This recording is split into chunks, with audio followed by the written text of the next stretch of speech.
Brooke clinked her crystal champagne glass. This sharp, high ring sliced right through the low hum of conversation on the country club terrace. She flashed a perfect practice smile at the 30 wealthy guests seated around the long, candlelit table. Then, she locked her eyes squarely on me. "Tell everyone your hospital nickname," she demanded. Her tone dripped with that syrupy, fake sweetness she had been perfecting since we were children. I sat perfectly still. My hands rested flat against the heavy white linen tablecloth. "Icebox," I answered. My voice stayed completely flat. The groom's cousins at the far end of the table started to chuckle uneasily. Brooke opened her mouth, her eyes gleaming, ready to deliver the punchline she had been workshopping all week to humiliate me in front of her future in-laws. She never got the chance. Across the table, a man froze. Mark Sullivan, the groom's 68-year-old uncle, stopped mid-drink. He set his bourbon down. The heavy glass hit the mahogany coaster with a loud, definitive crack. The laughter in the room died instantly. He leaned forward, his back rigid, and stared straight at the bride. "Apologize," he ordered. His voice was quiet, but every single word hit like a hammer.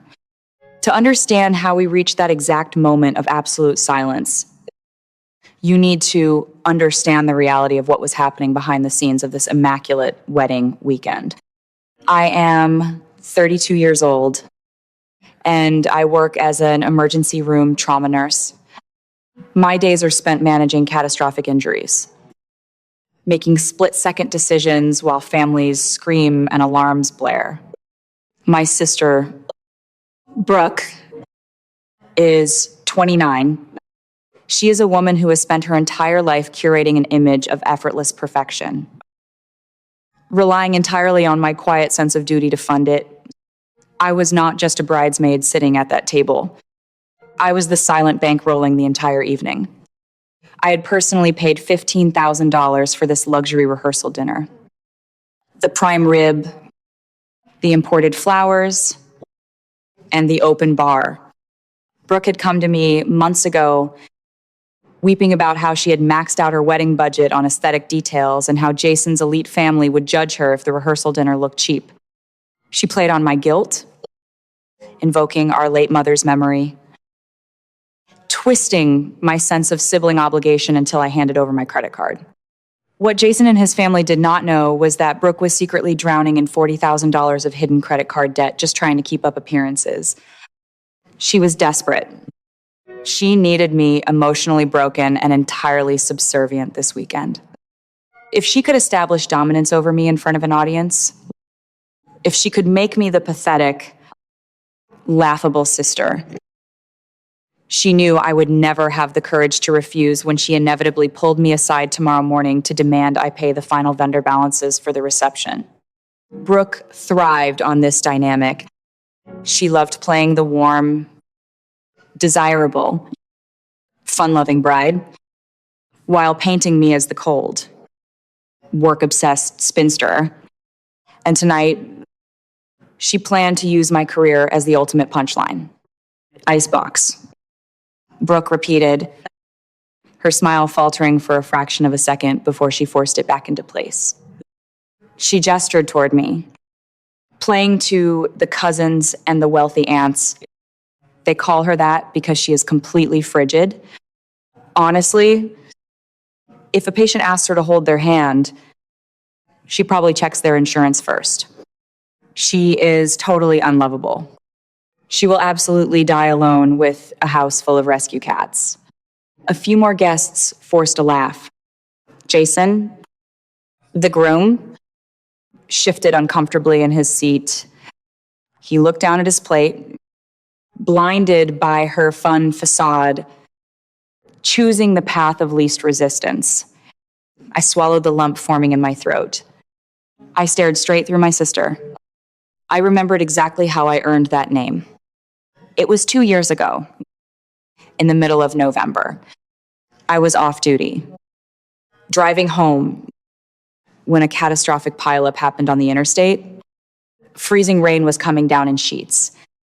I crawled into the crushed, jagged metal of a minivan to reach a terrified, bleeding 7-year-old boy. His mother was dead in the front seat. The paramedics were trapped in gridlock miles away. I spent 45 minutes in the freezing mud, applying direct pressure to his femoral artery, blocking out his screams, shutting down every ounce of my own humanity so I could be the machine that kept his heart beating. When the medevac finally arrived, my hands were so cramped they had to pry my fingers off the wound. The lead medic wrapped a blanket around my shoulders and muttered that I had ice in my veins. The name stuck. It was a badge of absolute honor in my department. Brooke knew the story. She just did not care. This is the reality of dealing with a highly toxic, performative family member. They never attack you in private. They require an audience.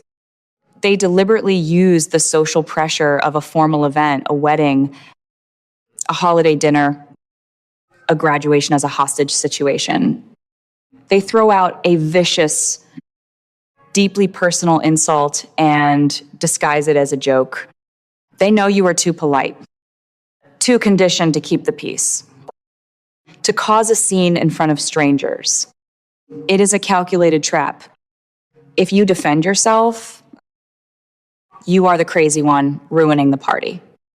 If you stay silent, you validate their dominance. But Brooke miscalculated.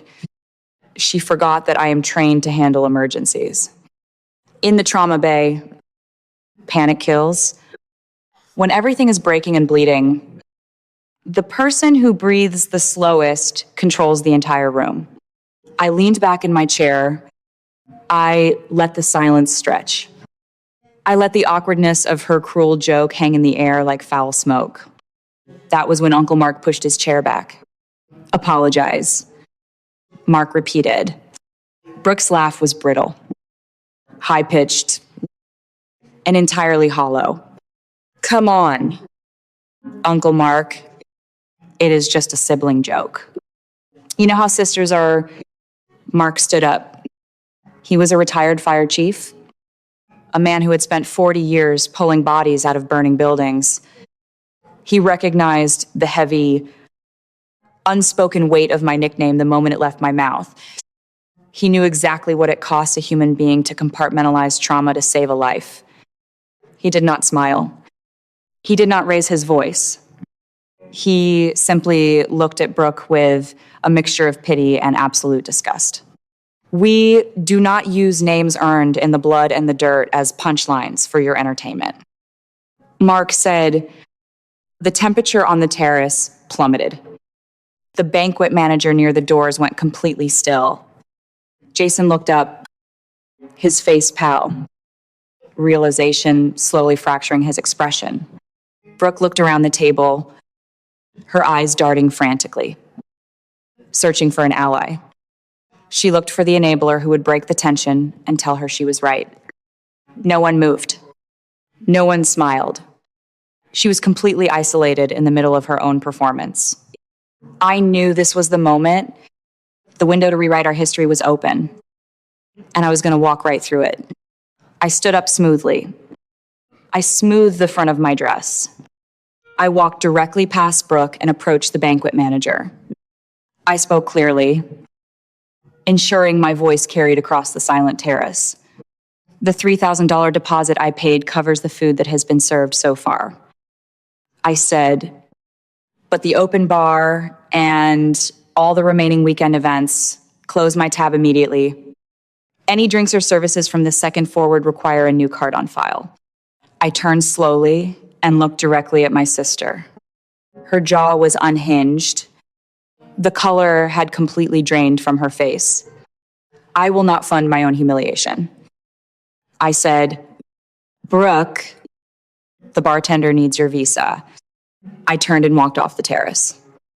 The absolute silence behind me was the most beautiful sound I had ever heard. An hour later, I was back in my hotel room, zipping up my suitcase. A frantic knock rattled the door.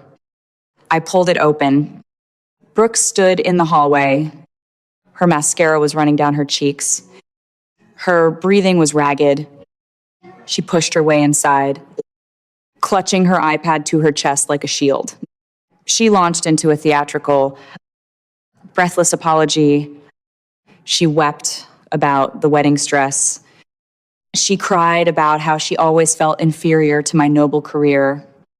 She sat on the edge of my bed, swiping open her iPad to show me a slideshow of our childhood photos. "Look at us at the lake," she sobbed, shoving the glowing screen into my hands.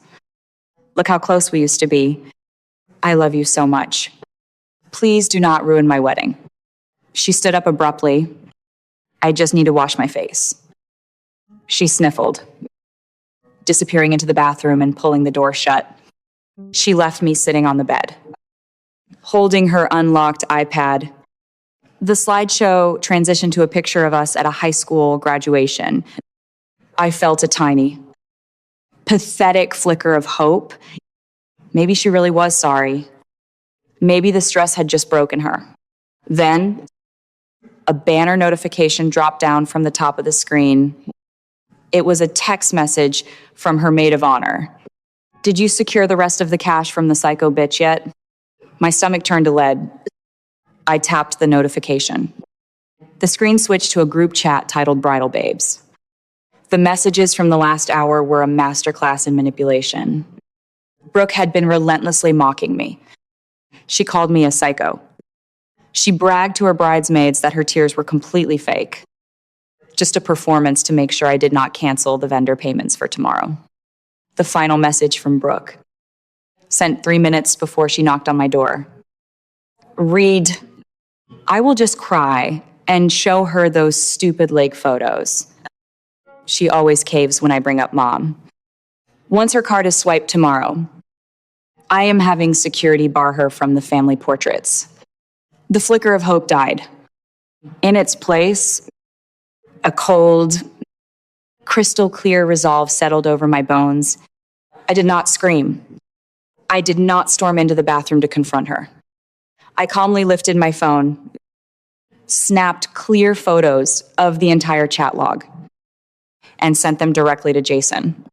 Down in the hotel lobby, Jason was sitting at the dark mahogany bar with Uncle Mark. Jason's phone vibrated. He opened the photos. He read his future wife's explicit, written admission of financial exploitation and fraud. Jason is an architect. He builds things to last. And he checks every single structural support. He is methodical, rational, and deeply pragmatic. He looked at the texts, confirming that Brooke viewed their joint finances as a slush fund to extract money from her abused sister. He slid the phone across the bar to his uncle. Mark read the messages. He did not sigh. He did not look surprised. He simply nodded, placed a heavy, calloused hand on his nephew's shoulder, and delivered a truth that would change Jason's life.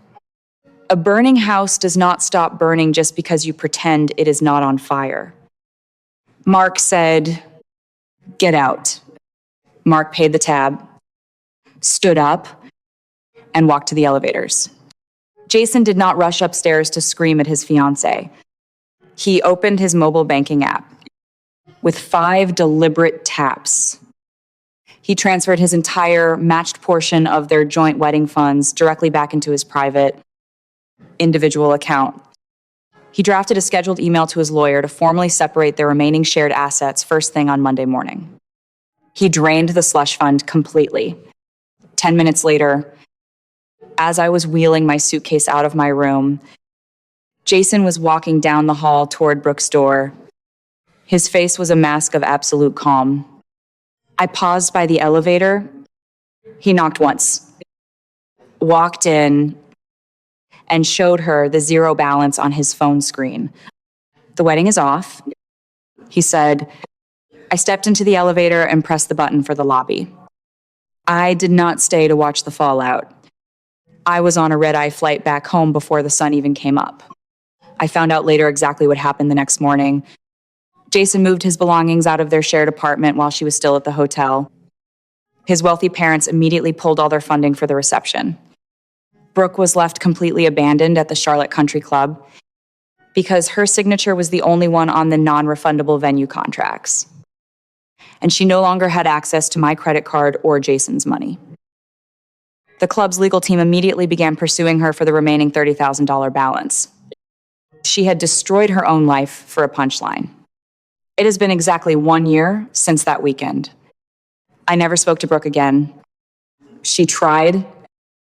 Of course, about 4 months after the canceled wedding, a long, rambling voicemail popped up on my phone. She was crying again. She told me she was drowning in debt, that her credit was ruined, that mom would be so ashamed of me for abandoning my only sister. I listened to the entire message while standing in my kitchen, sipping a cup of black coffee. I felt absolutely nothing. I hit delete, blocked the number, and went to work. We are constantly fed this toxic societal narrative that blood is thicker than water.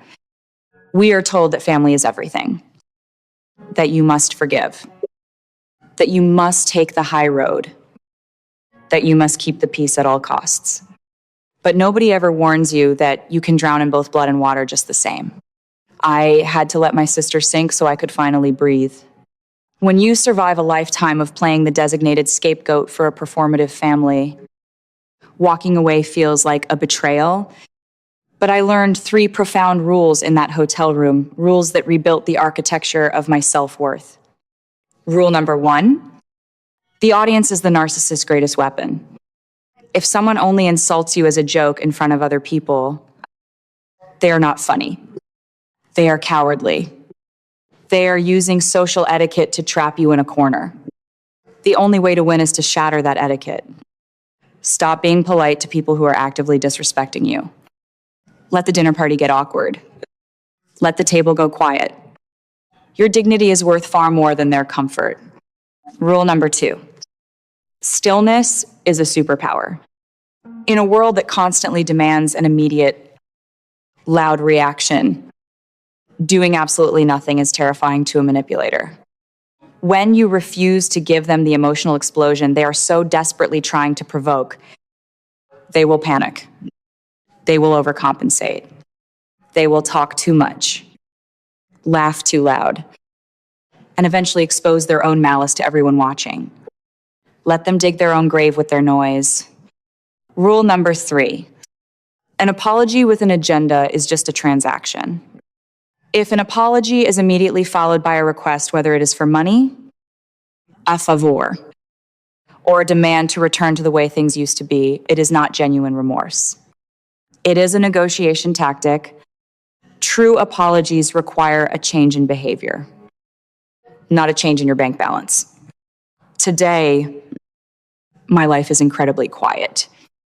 I spend my days at the hospital doing work that matters alongside people who respect me.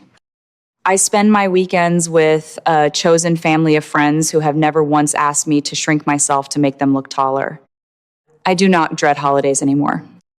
I do not check my bank account with a knot of anxiety in my stomach. Trust is earned. It is never owed. You are completely allowed to walk away from people who hurt you, even if you share a last name. You do not have to set yourself on fire just to keep your family warm. I want you to look closely at the relationships in your own life right now. Look at the people where you are constantly forced to take the high road.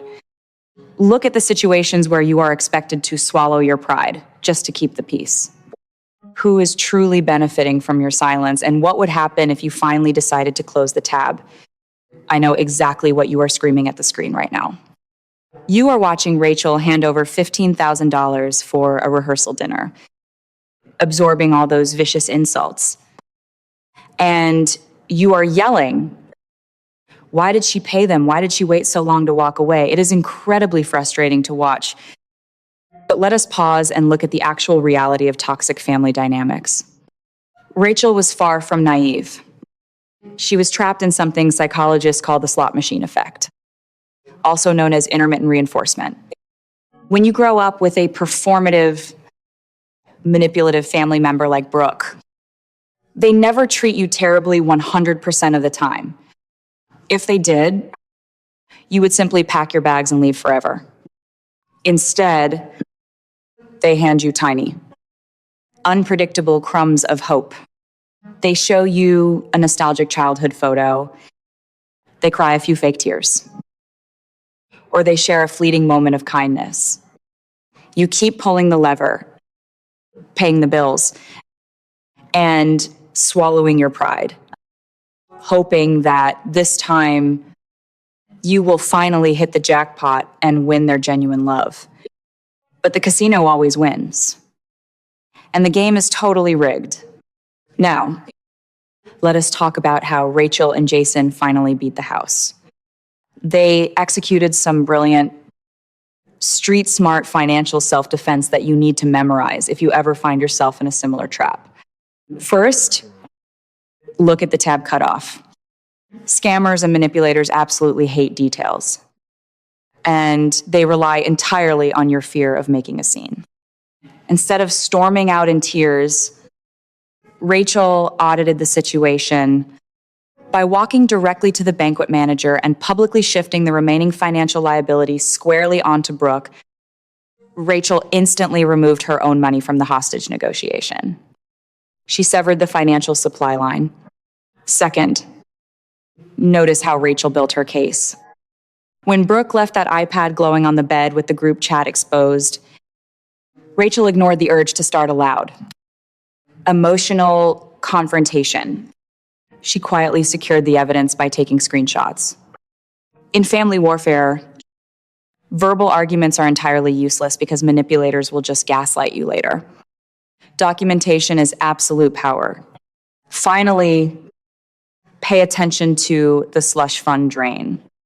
Jason executed the ultimate tactical retreat.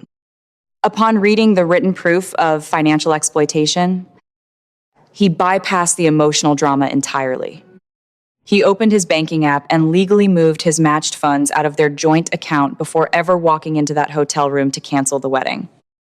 He protected his assets first, severing the financial ties before announcing his departure. That is a strategic buyout. He invested in his own freedom rather than funding a fraud.